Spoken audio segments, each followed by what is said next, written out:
周星馳嘅唐伯虎點秋香，相信唔少人都睇到倒背如流。但歷史真實中嘅唐伯虎並非好似電影一樣幸福美滿，冇靚到揼一聲嘅秋香姐。咁真實嘅唐伯虎係點嘅呢？想知嘅話就繼續睇落去啦。唔想錯過更多有趣嘅藝術文化歷史故事，就快啲訂閱行文雜記啦。唐伯虎本名唐寅，為家中長子。古人以伯仲叔貴代表家中排行，而佢喺庚寅年出世，寅對應嘅生肖係老虎，所以就取伯虎為字。唐伯虎出生喺商人家庭，正所謂士農工商，行商為末流。而喺佢父親呢一代呢，家中經營食肆亦都只係算係小康。不過唐伯虎的而且確係才子，16歲參加院試就已經攞到按手，即係秀才第一名，霎時間名動蘇州城。19歲就娶咗徐氏為妻，係佢第一個老婆。年紀輕輕成家立室，而且秀才都算係有功名在身，呢個時候點睇都係前途一片光明。但不幸總係話嚟就嚟，又過去咗6年。24歲嘅唐伯虎喺1年之間面對父母、親姊、細妹相繼亡故，唔通連個天都唔轉我，一下子失去4位至親，家境亦都就此衰敗落嚟，同細佬唐生互相扶持。喺守喪結束之後，唐伯虎參加鄉試，不愧係才子，再次出場又係第一名解元。喺佢嘅書畫不時都可以見到印上一方南京解元嘅印章。10年寒窗無人聞，一舉成名天下知。唐伯虎嘅才氣喺當時嘅文壇亦都算係相當矚目。考完鄉試，下一關就係會試。以唐伯虎嘅才氣，絕對好大機會可以連中3元。身為學霸嘅佢，仲係貼題高手。試完佢個 friend 徐經同佢一同上京考試，呢個人去考試仲帶戲子同行，可想而知係幾咁勤奮好學。一個學霸喺隔籬，咁當然要請教一二啦。唐伯虎狂言預測考試試題，徐經按照佢嘅貼士溫習，竟然真係順利及第。不過世上最怕嘅呢，就係豬隊友。徐經四周圍同人講唐伯虎貼中題簡直係神人，引得其他落選嘅士子上訴。而華昶為咗邀功，借題發揮，誣衊2個人賄賂主考官程文正私漏題目。徐經、唐伯虎2個人就因為咁而被囚禁入獄。雖然最後查清係被誣告，但係程文正、徐經、唐伯虎3人都被治罪。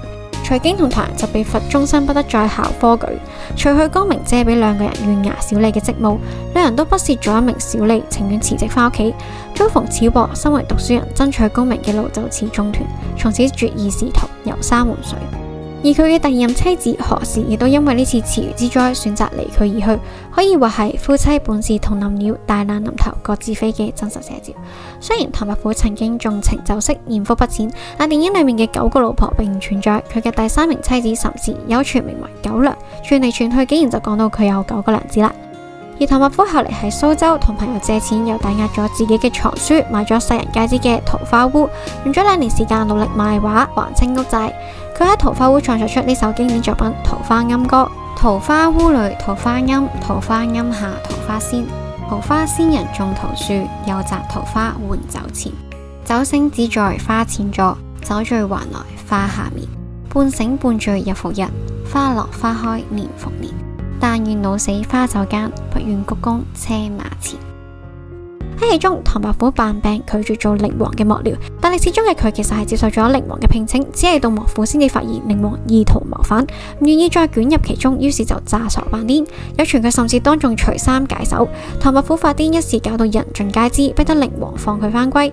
後嚟寧王事敗，滿門抄斬，唐伯虎亦都算係逃過一劫。經過咁多事之後，唐伯虎真正對追求功名徹底死心，以賣畫為生。不煉金丹不坐禪，不為商賈不耕田。閒來寫就青衫埋，不使人間造業錢。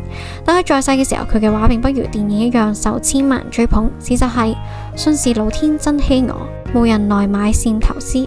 青衫白髮老痴還，不厭生涯苦食間。湖上水田人不要，誰來買我畫中山？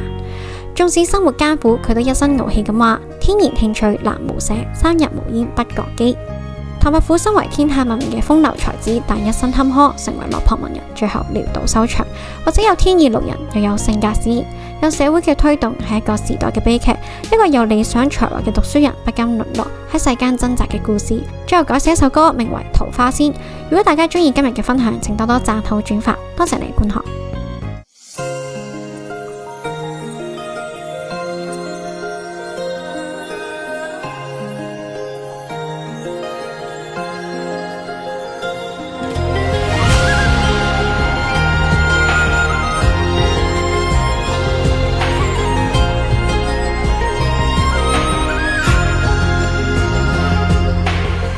別夜深笑我疯癫，痴狂对醺醺。我笑他人看不穿，傻呆呆。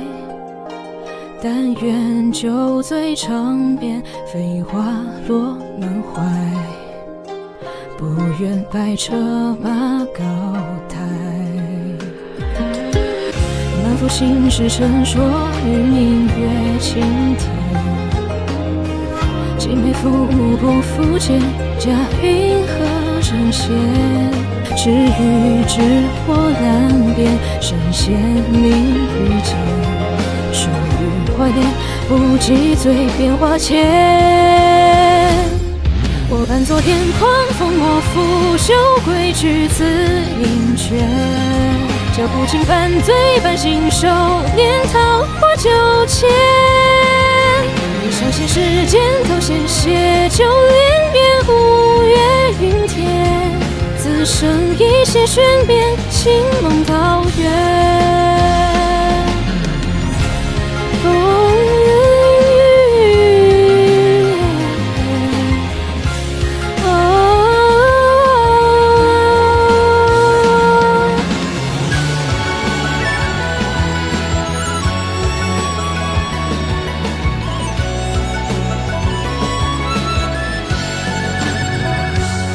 浮沉杨桃花千片，风雨间霜帆浪卷。空埋远方飞，不与桃花酒伴三仙。众生缘，桃花间，深入疾苦怀念。何痕迹风催花，花落年。